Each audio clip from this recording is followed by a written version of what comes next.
Okay fine.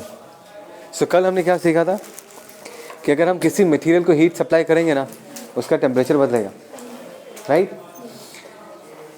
और वो कितना हीट एब्जॉर्व करेगा उसके मास पे भी डिपेंड करेगा, right? Is that clear? In fact हमने ये भी देखा था कि जितना ज़्यादा मास होगा उतना ज़्यादा वो हीट एब्जॉर्व करेगा, क्योंकि फॉर्मूला क्या था? फॉर्मूला था Q equal to MC del T। Q is directly proportional to mass बोला था, राइट? जितना ज़्यादा मास उतना ज़्यादा हीट एब्जॉर्व करने का उसका कैपेसिटी है। उस बॉडी का टेम्परेचर तुम जितना ज़्यादा बढ़ाना चाहोगे उतना ज़्यादा हीट भी सप्लाई करना पड़ेगा, राइट? उसके बाद मैंने तुमको ये भी कहा था कि हीट कितना एब्जॉर्व करेगा और कितना वो अपने बॉडी के टेम्परेचर में चेंज शो करेगा, वो पर्टिकुलर ऑब्जेक्ट जो है वो किस मटेरियल से बना हुआ है उस पर भी डिपेंड करता है। और ये कौन सा वैल्यू जो है एक्सप्रेशन में ये एक्सप्रेस करता है, C का value, right? That is called as what? Specific heat capacity. What is specific heat capacity? It is the amount of heat required to raise the temperature of 1 gram of the substance by 1 degree. ये तुम किसके साथ confuse करोगे? 1 calorie के definition. 1 calorie का definition क्या था? It is the amount of heat required to raise the temperature of 1 gram of water by 1 degree Celsius. और इसके लिए तुमको एक स्पेसिफिक टेम्परेचर रेंज भी दिया गया है, that is from 14.5 degree Celsius to 15.5 degree Celsius. Is that clear? तो उसी कंसेप्ट पे आज का क्वेश्चन है। देखो क्वेश्चन ऐसा है कि तुम्हारे पास एक ड्रिल मशीन है जिसका पावर दिया, पावर मतलब एक सेकंड में कितना जूल्स ऑफ एनर्जी छोड़ता है, 10 इंटू मतलब 10,000, right? Joules per second, 10 kilowatt is used to drill a hole in a small aluminum block of mass 8 kg. What is the rise of temperature of the block in 2.5 minutes? Assuming 50% of the power is used in heating the block. Obviously जो machine है वो 100% efficient तो होगा नहीं, सारा का सारा energy तो ड्रिलिंग में यूज़ नहीं होगा, फ्रिक्शन लगेगा जब वो ड्रिल करके अंदर घुसेगा, तो उस बॉडी का टेम्परेचर क्या करेगा? राइज करेगा। बात को समझो, हीट क्या होता है? Heat is a form of energy that you give. In this case heat को देने वाला मशीन कौन है? वो ड्रिलिंग मशीन है। और हीट किसको मिल रहा है? वो एल्यूमिनियम ब्लॉक को मिल रहा है। Is that clear? कितना मिल रहा है? जितना एल्यूमिनियम ब्लॉक का जो जितना ड्रिलिंग मशीन का पावर है उसका 50% जो एनर्जी है वो किस में कन्वर्ट हो जाता है? वो हीट में कन्वर्ट हो जाता है। Is that clear? तो सबसे पहले हम ये देखेंगे कि 2.5 मिनट्स में इस ड्रिलिंग मशीन ने कितना एनर्जी ब्लॉक को दिया था, टोटल एनर्जी कितना दिया था। Is that clear? So total energy अगर हम देखें, ध्यान देना, क्या होगा? That is equal to 10 kilowatt मतलब 10 इंटू 1000 जूल्स पर सेकंड लिख सकता हूँ, इंटू 2.5 मिनट्स को हम क्या लिख सकते हैं? 2.5 इंटू 60। ठीक है? कैन एनीवन टेल मी इसका वैल्यू कितना है? एनीवन पॉज करना जल्दी से। 2.5 इंटू 10⁻7 जूल्स। कोई डाउट? राइट? अच्छा, इतना एनर्जी जो है, ध्यान देना, इतना एनर्जी जो है वो ड्रिल मशीन किसको देता है? उस एल्यूमिनियम ब्लॉक को देता है। ठीक है? इतना जो एनर्जी है वो किसको दिया जाता है? एल्यूमिनियम ब्लॉक को दिया जाता है। लेकिन इस एनर्जी का 50% हीट में कन्वर्ट हो जाता है, right? So heat is equal to what? 50% of this energy, that is 1.5 into 10⁻7 joules. कितना हो जाएगा? सॉरी 10⁻6 कितना आ जाएगा? Right? So this is the amount of heat which is absorbed by the aluminum block to raise its temperature. Is that clear? तो पूछा कि भाई ये बताओ कि what is the rise of temperature of the block? Very simple. अगर हमको heat पता है, उस बॉडी का स्पेसिफिक हीट कैपेसिटी पता है, that is 0.91 joule per gram per degree Celsius. Unit का ध्यान रखना लेकिन, राइट? तो हमको पता है कि हीट का एक्सप्रेशन क्या था? Del Q, that is equal to what? MC into del T। हमको del T का वैल्यू चाहिए, तो यहाँ पर क्या आ जाएगा? del Q divided by what? MC। What is the amount of heat supply? Joules में देखो 0.75 into 10⁻6 है ना? 0.75 into 10⁻6। मास को चलो मैं यूनिट में लिख देता हूँ, यानी से दिस इज जूल्स, राइट? मास को हम ग्राम्स में भी रखते हैं। देखो C का वैल्यू जब हम पुट करेंगे उसमें भी ग्राम्स ही है। अच्छा, मास कितना है भाई? 8 kg। 1 kg is equal to 1000 grams, है ना? और C का वैल्यू हम क्या लिख सकते हैं? ध्यान देना, C का वैल्यू हम लिख सकते हैं joule per gram per degree Celsius, that is 0.91 joule per gram per degree Celsius. ध्यान देना, जूल जूल चला गया, ग्राम ग्राम चला गया, और C जो है वो ऊपर आ जाएगा, बिकॉज टेम्परेचर का यूनिट तो डिग्री सेल्सियस में ही आएगा। और यहाँ पर कितना आ जाएगा? दिस इज 0.75 ये 3 जीरो चला गया, this is what -3, that is 10⁻³ divided by 8 into 0.91, बाकी मेहनत तुम करना, this is ∆T, right, very simple, ऐसे करके निकालना पड़ता है चेंज इन टेम्परेचर, ठीक है, पक्का ये फॉर्मूला याद रखना, ∆Q is equal to what mc into ∆T, निकल। Let's first understand the question, ठीक है, गीज़र है, गीज़र क्या करता है, पानी गर्म करता है, right, and it is heating water at the rate of 1 minute में 3 लीटर हीट करता है, उसका टेम्परेचर कहाँ से कहाँ तक पहुँचा देता है, 27 डिग्री सेल्सियस से 77 degree Celsius, is that clear. अच्छा, अगर इस पानी को गर्म किया जा रहा है तो इसको एनर्जी दिया जा रहा होगा, तो कहीं से तो एनर्जी आ रहा होगा, और क्वेश्चन में क्या बोला है, if the geyser operates on A gas burner, मतलब एक स्टोव में तुमने उसको रखा है, ठीक है ना, दैट मीन्स तुम फ्यूल जला के हीट प्रोड्यूस कर रहे हो, उस हीट को तुमने किसको सप्लाई किया, पानी को सप्लाई किया, और पानी का टेम्परेचर 27 डिग्री सेल्सियस से 77 बना, कितना पानी का, 3 लीटर पानी का 1 मिनट में, ठीक है, गैस जला के फ्यूल जला के कर रहे हो। तो यहाँ पर बोला what is the rate of consumption of fuel, मतलब तुमको पर सेकेंड कितना फ्यूल जलाना पड़ेगा, रेट का मतलब यही होता है, रेट का मतलब क्या होता है, पर यूनिट टाइम, मतलब पर यूनिट टाइम कितना kg ऑफ फ्यूल जलाना पड़ेगा to raise the temperature of 3 liters of water in a minute from 27 degree Celsius to 77 degree Celsius, ठीक है ना।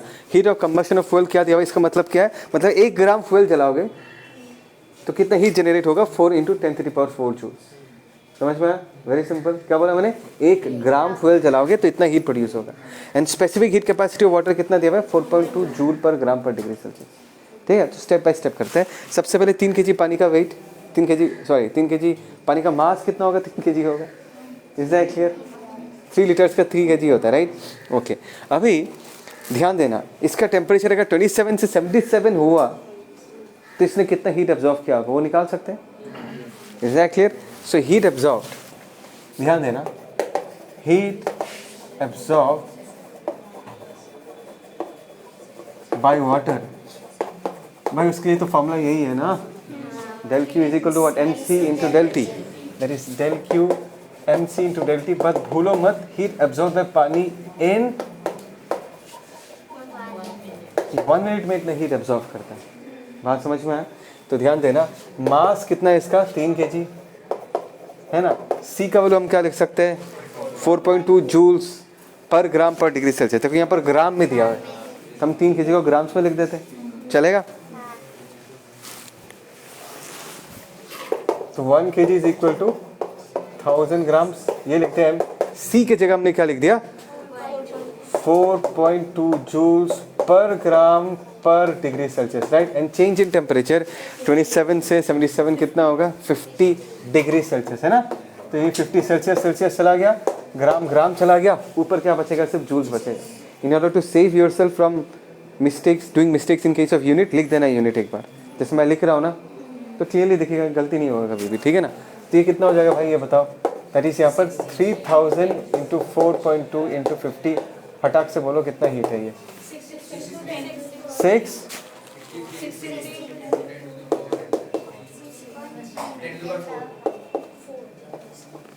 सही बोला है ना, 100, अच्छा तुम्हारे ऊपर डिपेंड कर रहा हूँ, ठीक है ना, 4.2 है लेकिन ये, ठीक है, ओके फाइन। सो इतना हीट एब्जॉर्व किया उसने 1 मिनट में, can I say this is nothing but joules per minute, लिखने में प्रॉब्लम है, ये लिख सकते हैं ना।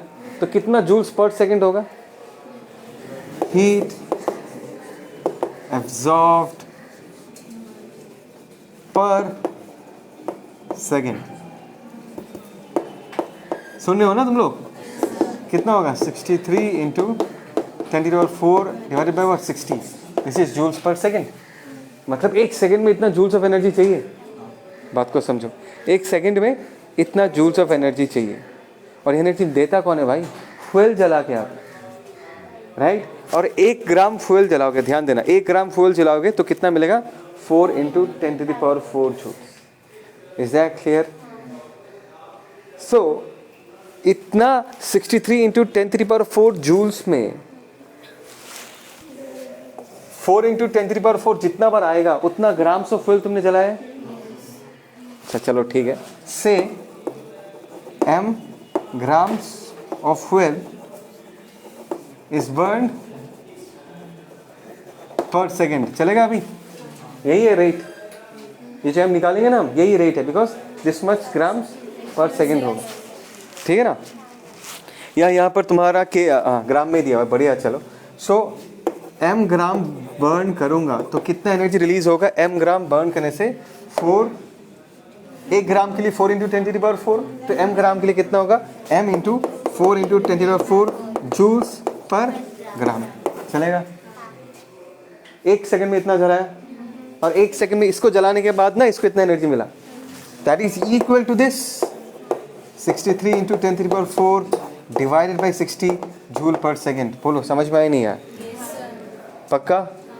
कोई डाउट इसमें? श्योर? बस इसको इक्वेट करोगे तो m का वैल्यू तुमको पता चल जाएगा। ठीक है? कौन सा जगह ये समझ में आया? ये लास्ट पार्ट, राइट। देखो, ये समझ में आया कि मैंने क्या मान लिया? मैंने माना कि चलो m ग्राम जलाने से कितना, सिर्फ m ग्राम नहीं, 1 सेकंड में m ग्राम जलाने से, 1 सेकंड में m ग्राम जलाने से इतना एनर्जी प्रोड्यूस होता है। अरे ये तो पानी गर्म हुआ है ना, और इस पानी को गर्म होने में 1 सेकंड में इतना एनर्जी चाहिए, और इतना एनर्जी देने वाला कौन है? तुमने फ्यूल जलाया, तो 1 सेकंड में तुमको कितना फ्यूल जलाना पड़ा? m ग्राम्स माना। Is that clear? और मुझे पता कि 1 ग्राम जलाने से कितना एनर्जी रिलीज होता है? 4 × 10⁴। m ग्राम जलाने से कितना होगा? m × 4 × 10⁴। That should be equal to what? इसको जलाने के बाद ही पानी को हीट मिलेगा, एनर्जी मिलेगा। So this quantity should be equal to what? This quantity 63 × 10⁴ divided by 60। नहीं आया समझ में? देख, पानी को वो जो 63 × 10⁴ डिवाइडेड बाई 60 लिख के रखा है ना, इसका मतलब क्या है? 1 सेकंड में पानी को कितना हीट चाहिए, कितना चाहिए उसको। Is that clear? 1 सेकंड में। और 1 सेकंड में हम फ्यूल जलाएंगे, कुछ ग्राम्स ऑफ फ्यूल जलाएंगे, जिससे इतना हीट प्रोड्यूस होगा। मैंने माना कितना है वो फ्यूल? m ग्राम्स मान लिया। तो m ग्राम जलाने के बाद एनर्जी मिलेगा कितना? m × 4 × 10⁴, right. और ये जो एनर्जी है ये कितने टाइम में प्रोड्यूस हुआ है? 1 सेकंड में प्रोड्यूस हुआ है। और यही एनर्जी तो ये वाला एनर्जी है जो पानी को मिलता है। तो दोनों को हमने क्या कर दिया? इक्वेट कर दिया। Is that clear Nikhil? Right Samarjeet, हो गया?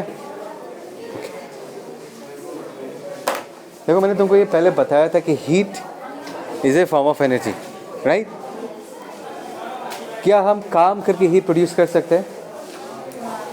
We take our hands, we rub our hands, right. तो हमने वर्क डन किया, इसको मैकेनिकल वर्क कहते हैं। मत कर ऐसा, इसको क्या बोलते हैं? Mechanical work, right. और ये क्या प्रोड्यूस करेगा? It is going to produce heat.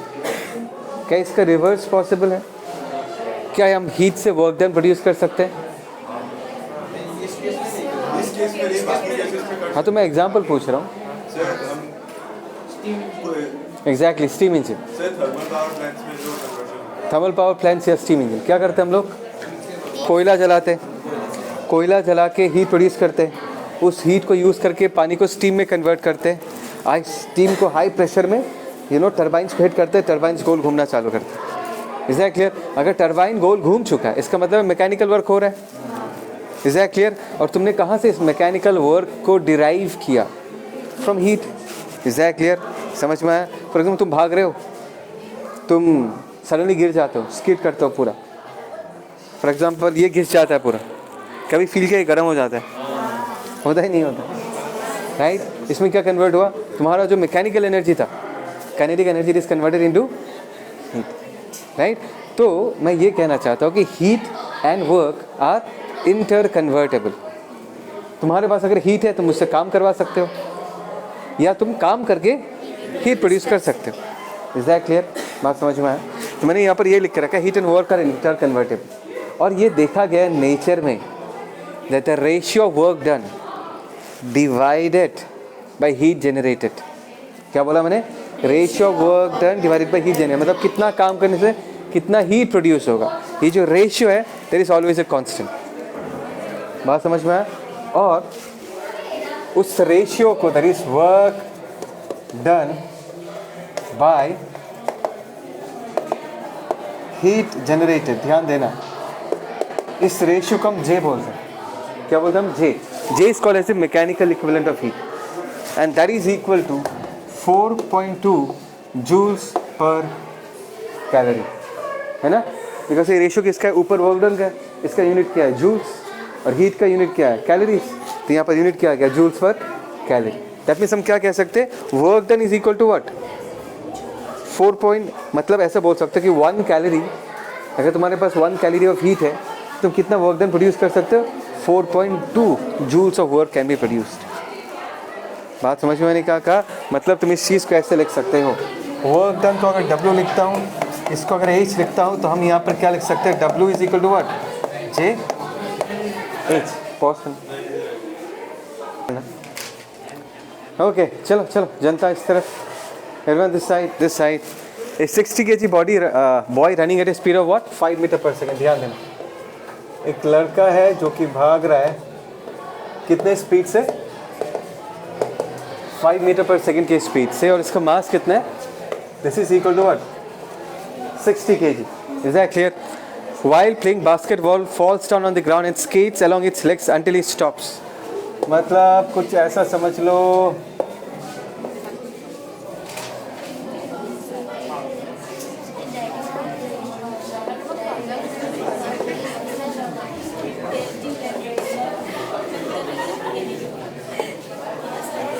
ठीक है ना, गिर जाता है, and skates along his legs, यहाँ घिस जाता है।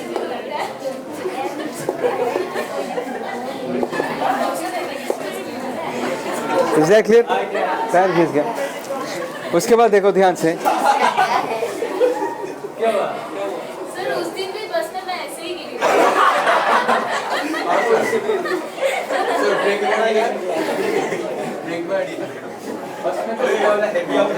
नमन इधर इधर, let's get back to the point here. इधर देखो, how much heat is generated on his flesh on legs, ठीक है, assuming all this heat is confined to a very small volume 2 centimeter cube, point to be noted, what will be the temperature change, temperature change पूछा गया है, specific heat capacity दिया हुआ है और flash का डेंसिटी दिया हुआ है, ठीक है ना।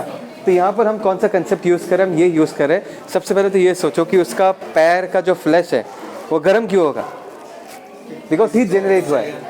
देखो एनर्जी कहीं से क्रिएट नहीं हो सकता, कन्वर्ट हो सकता है, ये पता है ना, energy can neither be created, it can only be transferred from one form to the other form. अगर उसके फ्लैश में हीट जनरेट हो रहा है, मतलब कहीं से आया होगा, उसका काइनेटिक एनर्जी लॉस हुआ है, वही हीट में कन्वर्ट हुआ, right. So in this case work done को हम क्या लिख सकते हैं, हाफ mv², हाफ मास की जगह हम लोग क्या लिख सकते हैं, 60 kg, v स्क्वायर की जगह 5/25, and you are going to tell me the answer कितना होगा, 750 joules. Is that clear? So this is the amount of kinetic energy जिसको हम वर्क कह रहे हैं, और ये सारा का सारा एनर्जी किस में कन्वर्ट हुआ है, हीट में कन्वर्ट हो गया, राइट। तो वर्क डन जो जूल्स में है, हीट को अगर हम कैलोरीज में एक्सप्रेस करना चाहते हैं तो हमको क्या करना है, मैंने जस्ट नाउ सिखाया था, 1 calorie is equal to 4.2 joules, तो 1 joule is equal to what, 1/4.2 calories. Is that clear? तो अभी अगर हीट निकालना चाहते हैं, दैट इज डेल क्यू, हम क्या करेंगे, 750 को किससे डिवाइड कर देंगे, एक्चुअली 4.2 नहीं है, एक्चुअली जो एक्चुअल वैल्यू है वो 4.18 है, ठीक है, हम लोग 4.2 से काम चलाते हैं। दिस इज कैलोरीज, कितना आएगा बताओ, 178.5 calories. Is that clear? Right. अभी सोचो, अगर तुमको चेंज इन टेम्परेचर पूछा, क्या पूछा गया, change in temperature, del T, कौन सा फॉर्मूला यूज़ करोगे, हीट पता है तुमको, Q equal to MC delta T, Q पता चल गया, डेल टी निकालना है, C दिया हुआ है, मास चाहिए ना, मास ऑफ फ्लैश चाहिए ना, है ना। सो मास ऑफ फ्लैश क्या होगा, यस, मास ऑफ फ्लैश कितना होगा, 950 kg पर सेंटीमीटर क्यूब, और वो कितना है भाई, सेंटीमीटर क्यूब, सेंटीमीटर, ओहो,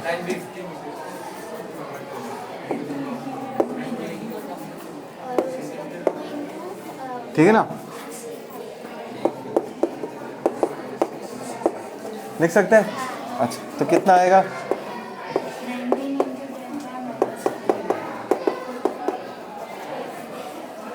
ठीक है ना, इतना ही लिखते हैं। अच्छा, अभी C के वैल्यू में क्या ग्राम्स में दिया हुआ है, तो let's better we convert this into grams, right.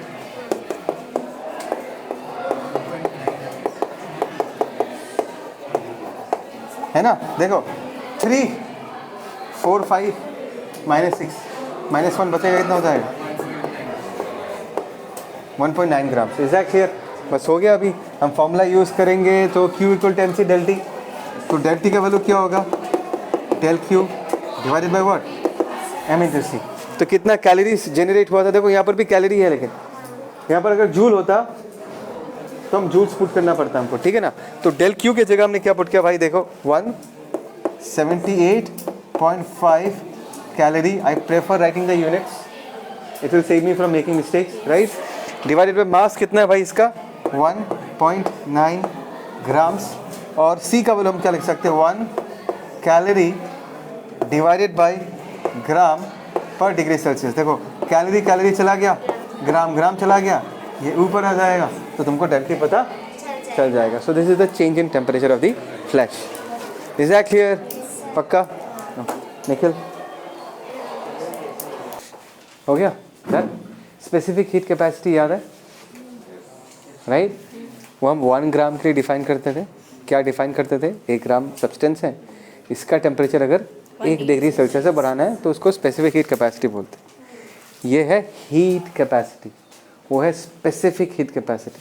इसका दूसरा नाम है थर्मल कैपेसिटी भी है।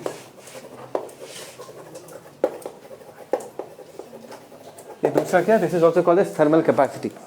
तो हीट कैपेसिटी इज द बड़ा भाई of specific heat capacity. Is that clear? छोटा भाई किसको डिफाइन करता है, 1 ग्राम के लिए हीट बताता है, और ये जो बड़ा भाई हीट कैपेसिटी वो पूरा बॉडी के m ग्राम्स के लिए कितना हीट चाहिए, क्या बोला मैंने, m ग्राम्स के लिए कितना हीट चाहिए to raise the temperature by 1 degree Celsius और 1 Kelvin, that is heat capacity. बहुत सिंपल है। स्पेसिफिक बोलूँ तो 1 ग्राम के लिए कहानी, हीट कैपेसिटी बोलूँ तो m ग्राम्स के लिए कहानी। Is that clear? कोई डाउट इसमें, राइट? मतलब m ग्राम सब्सटेंस का टेम्परेचर अगर 1 डिग्री सेल्सियस या 1 केल्विन से बढ़ाना है तो जितना हीट चाहिए होगा उसको हम बोलते हैं हीट कैपेसिटी। अभी अगर तुमने m ग्राम नहीं बोल के क्या बोला, 1 ग्राम बोला, and rest of the lines remains the same, उसका हम क्या बोलेंगे, specific heat capacity. Is that clear? तो हीट कैपेसिटी बड़ा भाई है तो उसका सिंबल भी बड़ा सी होगा।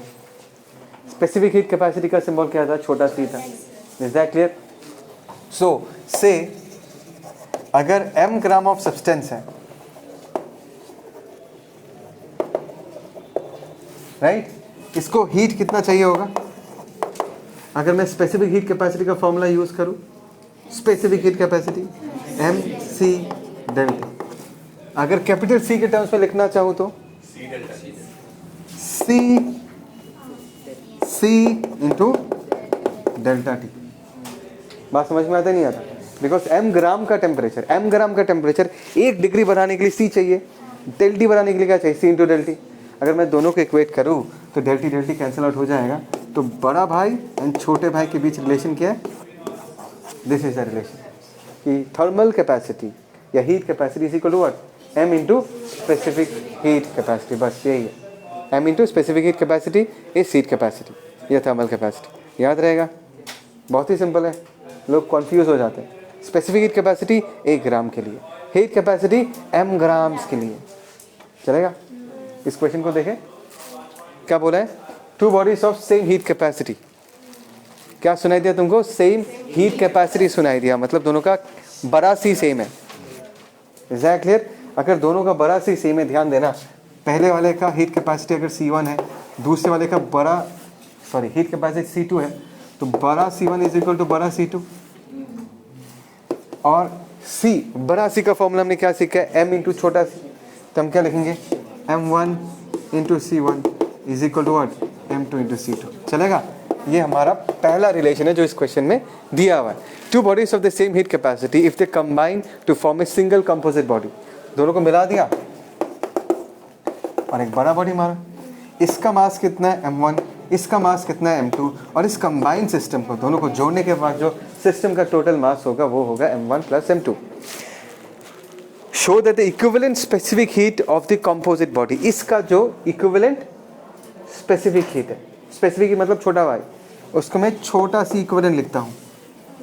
इस वाले बॉडी का स्पेसिफिक हीट है छोटा C1, इस वाले बॉडी का स्पेसिफिक हीट कैपेसिटी क्या है, छोटा C2। तो इस कंपोजिट बॉडी का स्पेसिफिक हीट कैपेसिटी क्या है, C इक्विवेलेंट हमने लिख के रखा है। Is that clear? तो यहाँ पर पूछा क्या है, show that the equivalent specific heat मतलब C equivalent of the composite body मतलब इस बॉडी का is independent of the masses of individual body. M1 M2 के ऊपर C इक्विवेलेंट का वैल्यू डिपेंड नहीं करता, ये प्रूव करना है। इफ दिस इज ट्रू, अगर ये कंडीशन होल्ड कर रहा है, अगर ये कंडीशन होल्ड कर रहा है तो C इक्विवेलेंट इक्वल टू में M1 M2 नहीं आएगा। इतना सन्नाटा क्यों है, आया ही नहीं आया समझ में? Is that clear? C equivalent equal to जो भी आएगा उसमें M1 और M2 के वैल्यूज नहीं रहेंगे। Is that clear? अच्छा, लेट अस सी एक छोटा जग, बड़ा जग, ये 2 लीटर का जग, ये 3 लीटर का जग, ये 5 लीटर का जग। इसमें दोनों को मिला के तुम कितना पानी होल्ड कर सकते हो, 5 लीटर्स। इसमें तुम कितना पानी होल्ड कर सकते हो, 5 लीटर्स। इसको भी दोनों को मिला के 5 लीटर पिला पाओगे, इसको भी 5 लीटर पिला पाओगे। बात को समझो। Is that clear? इसका भी टेम्परेचर अगर तुमने डेल्टी अमाउंट से इंक्रीज किया, इसका भी टेम्परेचर अगर डेल्टी अमाउंट से इंक्रीज किया, तो इसको तुमने कुछ हीट दिया होगा Q1, इसको तुमने कुछ हीट दिया होगा Q2। Do you agree with this? Is that clear? और मैं ये कहना चाहता हूँ कि इसका भी टेम्परेचर अगर डेल्टी अमाउंट से इंक्रीज किया है तुमने, इसको लेटर से तुमने हीट कितना दिया, Q। इसको तुमने कितना पानी दिया था, 3 लीटर, इसको कितना दिया था, 2 लीटर, टोटल में कितना दिया, तो इसको भी कितना दिया होगा, 5 ही तो दिया होगा, है? हाँ ये ना? तो भाई ये दोनों को मिला के तो ये दोनों में डिफरेंस क्या है, दोनों पहले अलग थे अभी एक साथ है। मैं क्या कहना चाहता हूँ, मैं ये कहना चाहता हूँ कि Q1 plus Q2 should be equal to what, Q। दोनों अलग अलग मिलके जितना खाएगा, क्या खाएगा, हीट खाएगा। For raising its temperature by delta T, दोनों को मिला दूं तो उस वक्त भी वो टोटल में उतना ही हीट खाएगा। नहीं आया समझ में? पक्का? मैं चाहता हूँ ये समझ जाओगे ना, उसके बाद तो सिंपल है, उसके बाद तो निकल जाएगा, उसके बाद तो मैथमेटिक्स है। ये लाइन समझ में आया नहीं आया? Is that clear? देखो, पहले बॉडी को तुमने डेल्टी अमाउंट से उसका टेम्परेचर बढ़ा दिया, तुमको कुछ हीट देना पड़ा उसको। दूसरे बॉडी का भाई टेम्परेचर कितने से इंक्रीज किया, डेल्टी अमाउंट से इंक्रीज किया। ऑब्वियसली उसको अलग अमाउंट ऑफ हीट चाहिए होगा, बिकॉज दोनों का C का वैल्यूज क्या है, अलग अलग है, दोनों का मास का वैल्यूज क्या अलग अलग है। तो अगर तुम उन दोनों को जोड़ दोगे और उस कॉम्पोजिट बॉडी का भी टेम्परेचर डेल्टी अमाउंट से ही चेंज करना चाहोगे, तो उसको भी तो उतना ही हीट देना पड़ेगा। दोनों को मिला के तुमने जितना पहले दिया, उस सिंगल बॉडी को भी तुमको उतना ही हीट। अब यार सिंगल बॉडी और डबल बॉडीज में फ़र्क क्या है? दोनों को जोड़ने से कुछ फ़र्क आ जाता है क्या? हीट खाने के कैपेसिटी में कोई डिक्रीमेंट आ जाता है क्या? एक 3 लीटर के जग को 2 लीटर के जग के साथ अगर फॉर एग्जांपल जोड़ दोगे, उसका कैपेसिटी क्या होगा, 5 लीटर ही तो रहेगा। पहले कितना कैपेसिटी था दोनों को मिला के, 5 था। दोनों को जोड़ने के बाद भी क्या रहेगा, 5 ही रहेगा। पहले जितना दोनों मिला के हीट एब्जॉर्व कर रहा था, कंबाइन करने के बाद सेम हीट एब्जॉर्व करेगा। ओए लटक रहा है तू। Is that clear? समझ में मैंने क्या कहा? कोई डाउट? पक्का? आगे बढ़े? Can you tell me Q1 का वैल्यू हम क्या लिख सकते हैं? M1 छोटा C1 delta T। Okay. Q2 का value M2 C2 delta T। इसके जगह M1 प्लस M2। भाई मास बढ़ चुका है। C का वैल्यू हम क्या लिख देंगे, C इक्विवेलेंट, और यहाँ क्या लिख देंगे, डेल्टी। तो डेल्टी डेल्टी डेल्टी चला गया। देखो हमको C इक्विवेलेंट निकालना है, हमको ये दिखाना है कि C इक्विवेलेंट के एक्सप्रेशन में M1 M2 नहीं रहेगा। अभी देख के तो लग रहा है कि रहेगा, इतना सारा M1 M2 है, राइट? ध्यान से देखो क्या होगा। तो C इक्विवेलेंट क्या होगा, M1 C1, यहाँ पर क्या होगा, M2 C2, सारे छोटे C's है, सारे छोटे भाई है, राइट? डिवाइडेड पे हम क्या लिखेंगे, M1 plus M2। Is that clear? तो ये बताना, ये क्वेश्चन ये पूछ रहा है कि M1 M2 नहीं होना चाहिए। तो एक काम करते हैं, इसको देखो ध्यान से। मैं M1 बाई M2 को क्या लिख सकता हूँ, C2 बाई C1 लिख सकता हूँ। Is that clear? एक काम करते हैं, M2 कॉमन ले लेते, ऊपर से और नीचे से, चलेगा?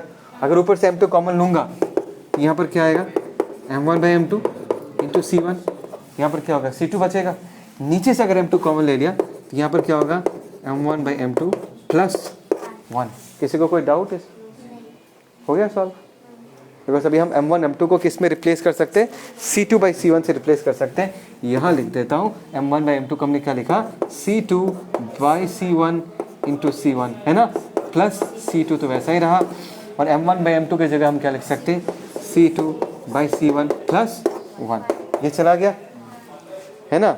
तो ध्यान से देखो, C2 plus C2, twice C2 आएगा, नीचे से एक C1 जाएगा, twice C1 into C2 divided by C1 plus C2, तो क्या आ जाएगा, that is twice C1 into C2 divided by what, C1 plus C2, और ये क्या है, this is C equivalent. And ध्यान से देखो यहाँ पर मास तो है ही नहीं, सारा C1 C2 के फॉर्म में, हैंस प्रूव्ड कि C इक्विवेलेंट का value is independent of the masses of the bodies. भाई ये सिंपल है, दिस इज सिंपल। मैं चाहता हूँ कि तुम ये समझो, 5 लीटर का जग, 3 लीटर का जग, 2 लीटर का जग, पानी 5 लीटर होल्ड कर सकता है, जोड़ने के बाद भी 5 लीटर ही, मतलब वो अगर Q1 खाता है, ये अगर Q2 खाता है, दोनों मिलके Q1 प्लस Q2 ही खाएगा for the same change in temperature delta. Is that clear? पक्का? ओके, चलो पॉज करो सब लोग इस तरफ ध्यान से देखना, ठीक है। This is the actual substance, इसका मास कितना है, तुमने क्या सप्लाई किया, इसका टेम्परेचर कितने से बढ़ गया, और तुमने W ग्राम्स ऑफ पानी लिया, इसको तुमने जितना हीट सप्लाई किया, इसको भी, कम ऑन स्पीक अप, इसको भी उतना हीट सप्लाई किया, और इसका टेम्परेचर भी डेल्टी अमाउंट से ही चेंज हुआ, इसके जैसा ही। So this W grams of water will be called its water equivalent, मतलब it is that much amount of water in giving the same amount of heat as the actual body, it will reflect the same change in temperature। बस समझ में आया, मतलब उस body के equivalent body है पानी के टर्म्स में। उस बॉडी को अगर तुम Q हीट देते हो, उसका टेम्परेचर कितने से बदलता है, डेल्टी। उस बॉडी की जगह तुमको कितना ग्राम्स पानी चाहिए होगा, ताकि अगर तुम इसको भी Q amount of heat supply करो तो इसका टेम्परेचर भी पहले जैसा डेल्टी अमाउंट से ही चेंज हो। तो इक्विवेलेंट बोलेंगे ना हम इसको हम क्या बुलाते हैं, water equivalent, right? It is that much grams of water when on supplying the same heat as the actual body, it will rise or fall by the same amount of, rise कब करेगा जब देंगे, fall कब करेगा जब लेंगे, right? By the same range of temperature, right? तो यहाँ पर Q का वैल्यू हम क्या लिख सकते हैं, M छोटा c इंटू डेल्टी, बोलो ना। और यहाँ पर Q का वैल्यू हम क्या लिख सकते हैं, W ग्राम्स ऑफ पानी, इसका C का वैल्यू कितना है, 1 कैलोरी पर gram per degree Celsius, into इसका चेंज इन टेम्परेचर हमने क्या लिख दिया, delta. Is that clear? Okay, तो यहाँ पर ध्यान से देखना, ये Q और ये Q क्या होगा, सेम, डेल्टी सेम है, दोनों को अगर मैं इक्वेट कर दूँ क्या मिलेगा, MC delta T is equal to what, W into delta T, ये डेल्टी चला गया, W is equal to what, MC। Is that clear? इस तरीके से हम वाटर इक्विवेलेंट निकालते हैं। क्या ये MC पहले देखा है तुमने, it is numerically equal to heat capacity, लिख के रखना साइड में, क्या लिखोगे, this water equivalent is also numerically equal to heat और थर्मल कैपेसिटी।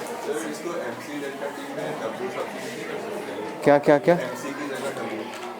वही है, MC की जगह W into delta T. Is that clear? पक्का निखिल? सो आज